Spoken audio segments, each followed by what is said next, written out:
Thanks so much for joining us back here at the show. Here with me now is Ken Hastings and Pastor Brad Birkin. They are the local coordinators for Operation Christmas Child. Thanks so much for coming in, guys. Thanks for having us. Why don't you start off by telling us what Operation Christmas Child is all about? Operation Christmas Child is an international organization that delivers shoe boxes to children in need around the world. And how long has Operation Christmas Child been a part of our community here? About 16, 17 years. So it's pretty long running. Yes. How are you doing for numbers so far this year? Oh, it's exciting. There's several thousand shoe boxes out there in schools, churches, businesses, maybe on kitchen tables, just waiting to be filled. Now, what sort of percentage of that do you get back? I mean, if you have, 5,000, 6,000 out, do you get 5,000 back? Like, is that almost? Really? Eh? We get there's 5,000 of these red and green shoe boxes. There's a number of people that fill just a normal shoe box. It can be just close to that same size, or the Tupper container. Those make great containers. So we get hopefully we'll get close to 5,000, 6,000 back. That's excellent. Who do the shoe boxes go to? Throughout the world, they're distributed each year. Majority of the shoe boxes from Canada end up in various regions of Central America, but they can end up pretty much anywhere across the world in communities of the greatest need. So why don't you tell us what goes in these shoe boxes? I mean, you guys have a couple here. Do you want to grab them?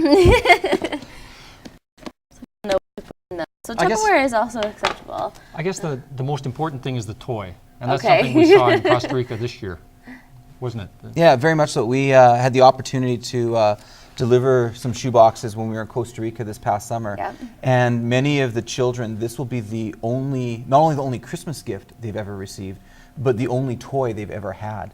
And it's amazing having packed them in the past.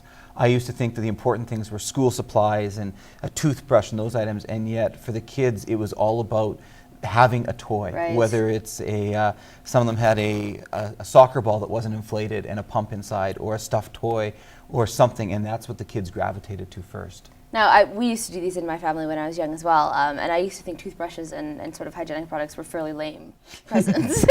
How important are those aspects to the box Those as well? are so important. The toothbrush, just a great way to help prevent cavities.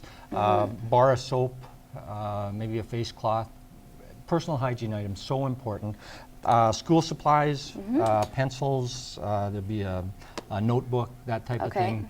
The other thing we found really rewarding is the small ball cap. Really? Sun becomes such a critical issue, especially with young people's eyesight. So a hat with a brim, sunglasses. Kids love putting on sunglasses. Those type of things.